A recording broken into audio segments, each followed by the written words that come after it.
महर्षि देव दयानंद की। इतने लोग सभागार में विराजमान हैं और बहुत देर से विराजमान हैं, और मैं समझती हूँ थकान एक स्वाभाविक है और वो आपको हो गई होगी, लेकिन महर्षि दयानंद के सिपाही अगर थक गए तो महर्षि दयानंद के सिपाही किस काम के।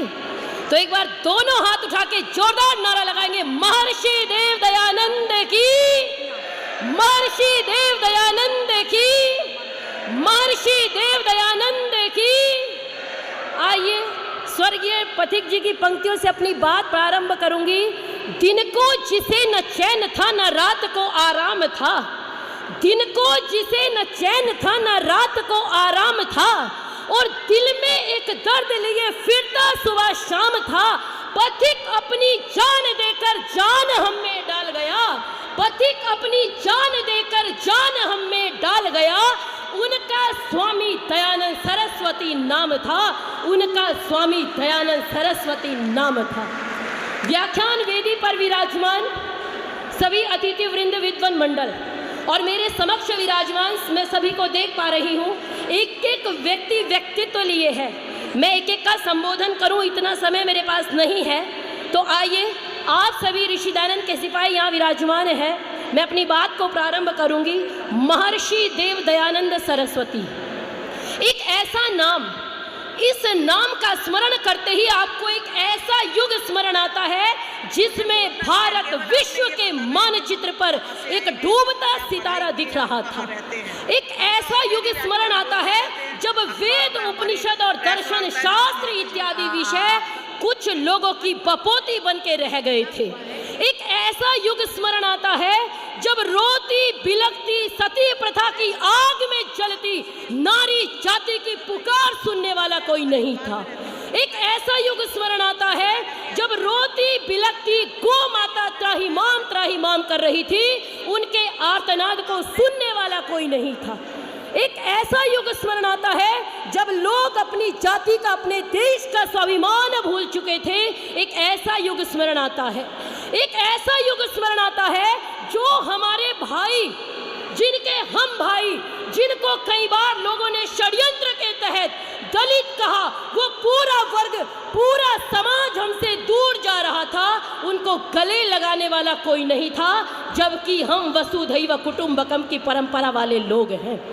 ऐसे अंधकार में समय में, ऐसे अंधकार के युग में एक ऐसे व्यक्ति की आवश्यकता थी जिसमें आकाश की व्यापकता हो, बिजली की चमक हो, सूर्य का तेज हो, चांद की मुस्कान हो, और पृथ्वी जितना धैर्य हो और पर्वत जितनी ऊंचाई हो।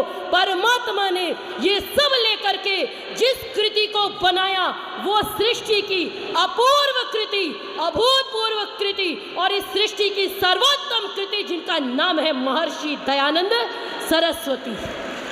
ऋषि देव दयानंद कोई क्षेत्र उन्होंने नहीं छोड़ा जिस क्षेत्र में उन्होंने क्रांति नहीं की। इसीलिए कहती हूँ, वफा की राह में न जाने क्या क्या रंज गुजरे, वफा की राह में न जाने क्या क्या रंज गुजरे। जहाँ से कोई ना गुजरे वहाँ से दयानंद गुजरे, जहाँ से कोई ना गुजरे वहाँ से दयानंद गुजरे। और नारी जाति, आज हम यहाँ पे महिला सम्मेलन मना रहे हैं। हमारे देश में इतने मतांतर संप्रदाय चल रहे हैं। मैंने बहुत देखे हैं पुरुष मौलवी, लेकिन आज तक कोई महिला मौलवी नहीं देखी। मैंने बहुत पुरुष पोप देखे, लेकिन महिला पोप नहीं देखी। और कुछ लोगों के लिए, जिनका मैं नाम नहीं ले रही हूँ, उनके लिए तो हम पैरों की जूती हैं। लेकिन महर्षि देव दयानंद सरस्वती, जिन्होंने सत्यार्थ प्रकाश के द्वितीय समोल्लास के प्रारंभ में कहा, मातृमान पितृमान आचार्यवान पुरुषो वेद, उन्होंने कहा कि बालक की जो प्रथम गुरु है वो माँ है, और माँ जैसा चाहे वो बच्चे को बना सकती है। लेकिन बड़े दुख की बात है, जो माँ बच्चे का निर्माण करती है, जो माँ बालक की प्रथम गुरु है, आजकल वो स्वयं गुरु जी के चक्कर में घूम करके चमत्कार को नमस्कार कर रही है। इससे बड़ा पतन क्या होगा। महर्षि दयानंद ने बहुत अधिकार दिलाए नारी जाति को, लेकिन आज हम उन अधिकारों का क्या उपयोग कर पा रहे हैं, ये विचार करने की आवश्यकता है। हमारे देश में कहा जाता है 3 तरीके से निर्माण होता है।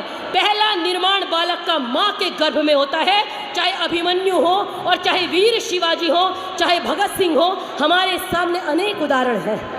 दूसरा निर्माण बालक का गोद में होता है, जब वो गोद में आता है माता पिता की। और आज हमारे पास तो समय ही नहीं है, गोद में माँ की गोद में बच्चा नहीं आता, आया की गोद में बच्चा आता है। तो याद रखिएगा, आया की गोद कभी भगत सिंह का निर्माण नहीं कर सकती, आया की गोद राजगुरु का निर्माण नहीं कर सकती, आया की गोद महर्षि देव दयानंद का निर्माण नहीं कर सकती, और आया की गोद स्वामी श्रद्धानंद का निर्माण नहीं कर सकती। इसीलिए अगर निर्माण करना है तो अपने बच्चे को संस्कार देना पड़ेगा। और तीसरा संस्कार आचार्य कुल में हुआ करता था। जब गुरुकुल में बच्चा जाता था तो गुरुकुल में संस्कार सीखता था, लेकिन आज हमने तीनों जगह बच्चे को संस्कार देना छोड़ दिया। हमारे महर्षि देव दयानंद सरस्वती संस्कार विधि जैसा अनुपम ग्रंथ दे करके गए। इतने ज़्यादा लोग आर्य समाज को आज मान रहे हैं क्योंकि आर्य समाज की विचारधारा वेदों की विचारधारा है।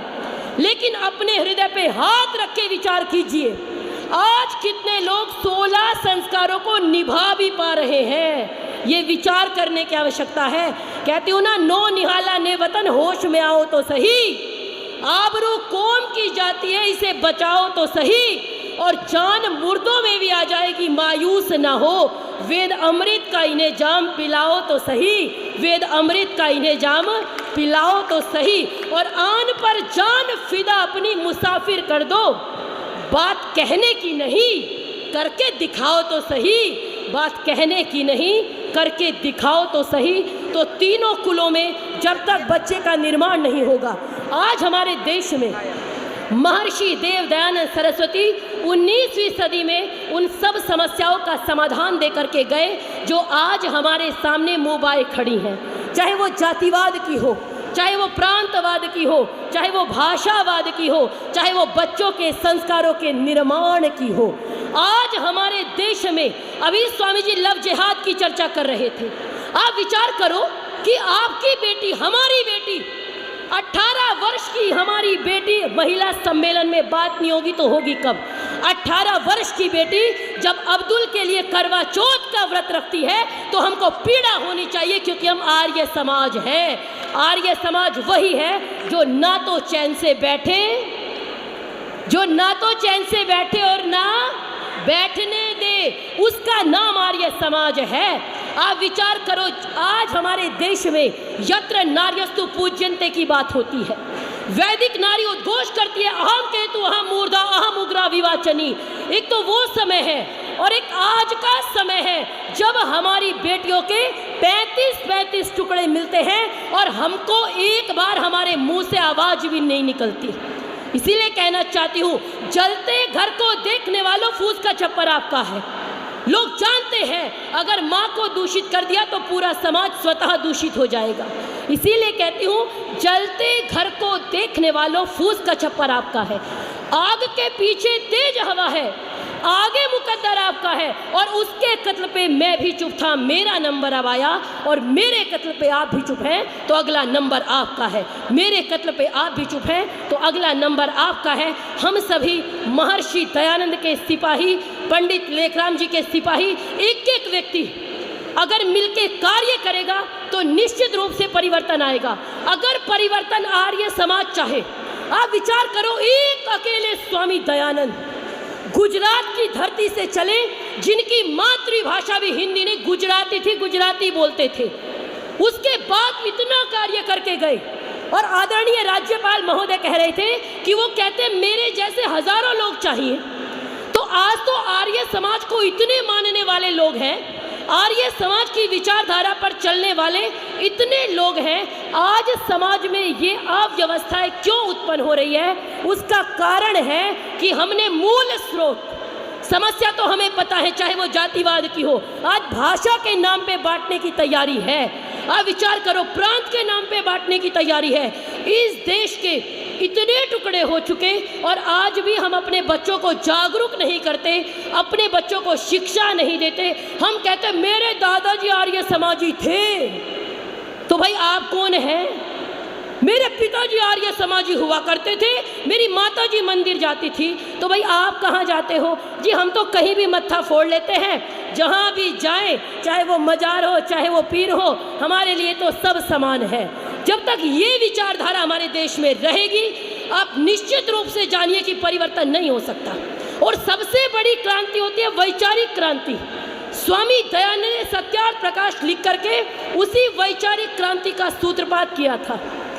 आप विचार करो, हमको कहा जाता है गोली बम पे आज़ादी आई, ये सब हम सुनते हैं और बहुत अच्छी चीज़ है। कुछ मत मजहब संप्रदाय तो गोली बम और तलवारों के कारण ही दुनिया में चल रहे हैं, लेकिन अगर वैचारिक क्रांति कर दी जाए, आप अगर शारीरिक गुलाम हैं तो लड़ सकते हैं, लेकिन अगर मानसिक गुलाम है तो लड़ नहीं सकते। हम गुरुकुल के नाम पे, समाधान क्या है? समाधान है गुरुकुलीय शिक्षा। जब तक 8 और 60, आचार्य जी कह रहे थे ना, 50 साल का बुजुर्ग अगर वानप्रस्थ नहीं लेगा, संन्यास नहीं लेगा, अपने कर्तव्यों का पालन नहीं करेगा, तो परिवर्तन कैसे आएगा? मैं कहती हूँ 8 और 60। आज आर्य समाज अपने 150 वर्ष पूरे कर रहा है।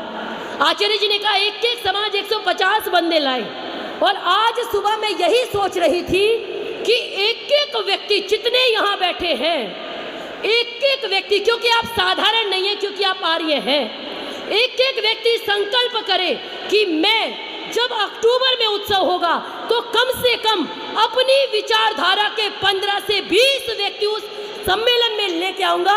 ये संकल्प करके जाइए। इतने बड़े उत्सव का कुछ तो हल होना चाहिए, कुछ तो परिश्रम का फल निकलना चाहिए। तो हम सभी जब अक्टूबर में उत्सव हो तो अपने साथ 15-15, 20-20 लोगों को लेकर के आए। आप देखिए आज धर्म परिवर्तन की आंधी इतनी ज़्यादा चल रही है। मैं कहती हूँ दोष दूसरों का नहीं है, दोष है हमारा। हमने जितना कार्य करना था, शायद कहीं ना कहीं हमसे चूक हुई है, हम उतना कार्य नहीं कर पाए, और कई बार हम निराश हो जाते हैं, अरे बहुत कम संख्या है। एक बार मुझे किसी ने कहा, अरे इतनी कम आर्य समाजियों की संख्या है, आप लोग क्या करेंगे? मैंने कहा पांडव 5 थे, कौरवों का इलाज कर दिया था। तो इसीलिए कहती हूँ कि राह में दुश्वारियाँ बहुत हैं, लेकिन ठहरता कौन है? मौत आती है, आ जाए, लेकिन रुकता कौन है? और तुम्हारे लश्कर के मुकाबिल हम इतने ही काफ़ी हैं।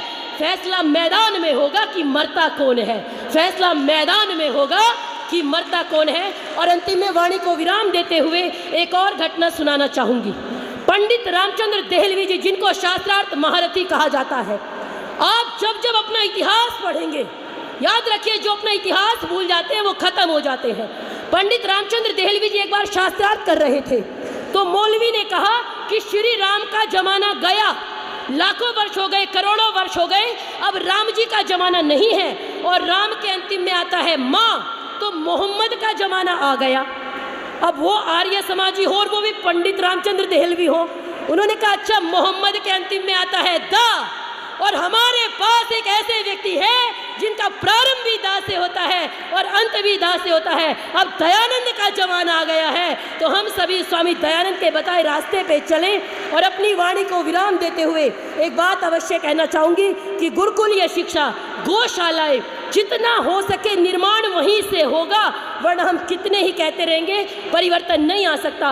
और कई बार लोग मुझे कहते हैं आप बोल रही हैं मनुस्मृति पे, आप बोल रही हैं वेदों पे, तो धन्यवाद करो फलाने बाबा का, ढिकाने बाबा का, क्योंकि आपको वेद पढ़ने का अधिकार दिलाया, नहीं तो आप बोल नहीं सकती थी। तो आज इस मंच के माध्यम से मैं सर्वप्रथम धन्यवाद करना चाहूँगी और उन लोगों को जवाब देना चाहूँगी। सबसे पहला धन्यवाद मैं परमपिता परमात्मा का करती हूँ, जिन्होंने वेद रूपी ज्ञान हमको प्रदान किया। सबसे पहले धन्यवाद उनका। और दूसरा धन्यवाद अपने गुरुवर, अपने ऋषिवर महर्षि देव दयानंद सरस्वती का, जिन्होंने मनुष्य मात्र को वेद पढ़ने का अधिकार दिलाया। और तीसरा धन्यवाद मैं अपनी आचार्य डॉक्टर प्रियंवदा वेद भारती जी का करना चाहूँगी कि उन्होंने जाकर के महर्षि विदुर की तपस्थली में कन्या गुरुकुल का निर्माण किया और पूरा जीवन महर्षि के लिए, महर्षि के मिशन के लिए समर्पित कर दिया, पूरा जीवन कन्याओं के निर्माण के लिए समर्पित कर दिया। तो मुझे लगता है आज मैंने जवाब दे दिया इनके अतिरिक्त माता पिता आचार्य के अतिरिक्त अन्यों का बहुत योगदान हो सकता है, लेकिन किसी बाबा का, किसी फकीर का मेरे को बनाने में कोई योगदान नहीं है। और अंतिम में प्रकाश चंद्र कविरत्न जी की पंक्तियां महर्षि के लिए समर्पित करते हुए वाणी को विराम देना चाहूंगी। गुरुदेव तुम्हारे गुण अनेक, गुरुदेव तुम्हारे गुण अनेक, मुख में है कवि के गिरा एक, पुष्प के पराग में जो भृंग की उमंग, आज चंद्र पे चकोर बार बार बलिदान है, और दीप ही पतंग का जो लक्ष्य है महान, आज दीन के हृदय में प्रभु वंदना की तान है। मीरा रक्षान, मीरा रस खान और तुलसी के छंदन में रामकृष्ण चर्चा की अनोखी पहचान है।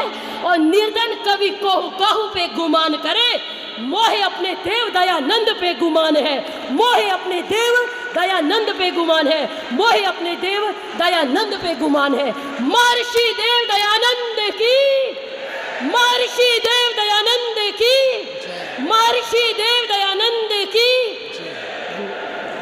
धन्यवाद, आभार। आइए, आयुषी ने बहुत तीव्रता से हमें प्रेरणा दी है, कोशिश करेंगे। आयुषी, आपने बहुत शक्ति का प्रयोग किया है।